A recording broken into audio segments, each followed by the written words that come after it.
Here we go. Here's the explanation for this routine. Much of it is standard stuff. It's just the way it's been routine.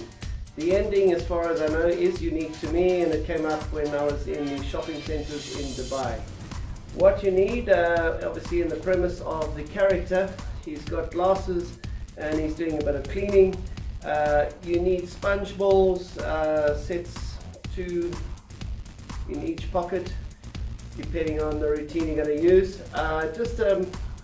Something you bear in mind is if you're going to be doing sponge ball from mouth, it's not ideal to be using the same bowls for a sequence where you're using the spectators.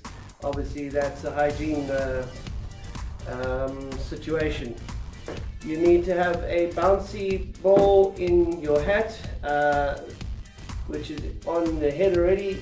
It enables you to take it off and hold it in place. So that is already loaded in place. In the top it, I have the giant ball and it sits towards the back.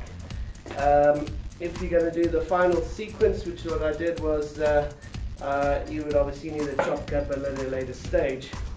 Alright, from the beginning you've got a problem with your eyes. I set it up by starting to scratch my eye so they get used to this sequence. Then I noticed that the glasses are, one second, I need the bottle, forgot something. Last but not least is the bottle goes in the pants, and that is what you're all set. Obviously this is kept closed till the last minute before the loading, otherwise people can flash and see it. So you've now noticed that the glasses are needing cleaning, so out comes the hanky, and of course you're going into a sequence of cleaning. The repetition of the hand going up and this hand coming down will facilitate the load of the bottle coming out there.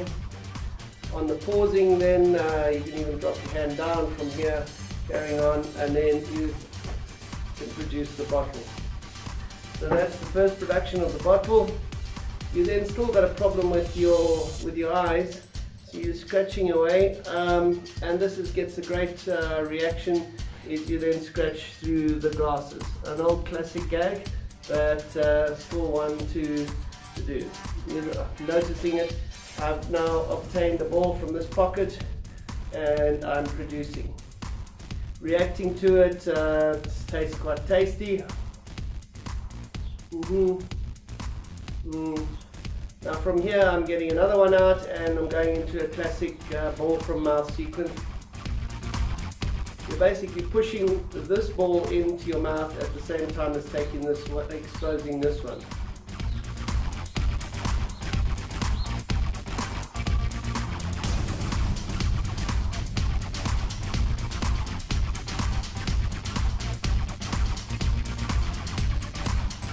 At the end, you're going to take the ball and the one palm and pretending to put it in the mouth, and then you're hitting your head and reacting because something has hurt you. You're then noticing inside the hat that there is something. You could actually flash a little bit. Now what you want to do is let the ball not do that. You want to let the ball fall out and forward in front of you.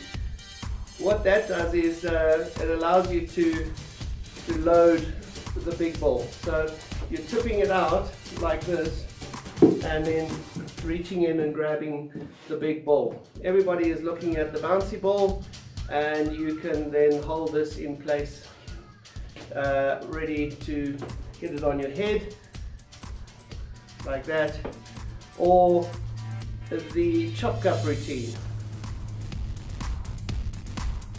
Yeah, and the last sequence you can double up. Instead of just producing the ball out of the hat, you can, once it's loaded in there, and there's a lot of misdirection with the ball bouncing, the bouncy ball, it's a bikini ball, you simply put the hat on the table, and I used to go into a chop cup routine, and because the ball is quite near the top of the hat, you actually got a impromptu little table here. I used to do the whole routine, the chop cup routine on top here, and then at the end I would reveal as a final load the ball under the hat. The ball was loaded under the hat right at the beginning of the sequence, and the chop cup was the end of the sequence. This load makes a very cool, or the idea of loading right at the beginning of a routine and then using it at the end worked for me very well.